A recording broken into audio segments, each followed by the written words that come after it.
o'nta stanog'ingiz bo'lsa, ming so'm to'layotgan bo'lsangiz, aniq 750 so'm to'laysiz-da, shunda 750 dan tushadi. 250 so'm to'lamaysiz. Bugun Buxorodagi tekstilni zalga keldik. Bu yerda biz ishlab chiqarish 30 ta stanok bor.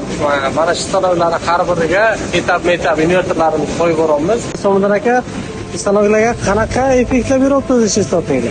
Endi bu to'qimachilik tekstil doncha ayirjik mashinasida ancha katta effekt beradi. O'zi asosan hozirgi chiqadiganlari invertor bilan chiqyapti.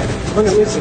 Stanokda o'zi, invertor bilan chiqyapti. Lekin bu chiqqan paytda, bu mashinalar chiqqan paytda invertorlar juda qimmat bo'lganligi uchun biz invertor kelgan.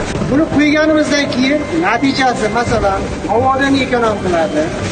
Keyin mexanik taraflama ancha, masalan, yeyilish, keyin urilish tomonlama ekonom bo'ladi. Keyin masalan, pryajalar juda ham o'ta nozik kelgan paytda yoki namlik kam paytida ham uni bemalol ishlatish imkoniyatlari bo'ladi. Natijalari shunday.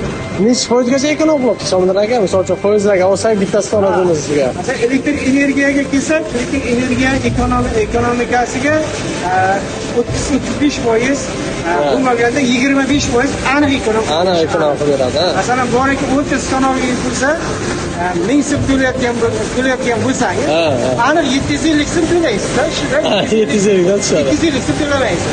Shunaqa bo'ladi. Hurmatli kuzatuvchilar, ana suv ta'minotimizga ko'rgan bo'lsangizlar 40-50% gacha edi. O'zi tekstil stanoklarimizga stanoklarni ham qo'yib boraman. Kamida 25-30% gacha elektr energiya ekonom qilsangiz bo'ladi.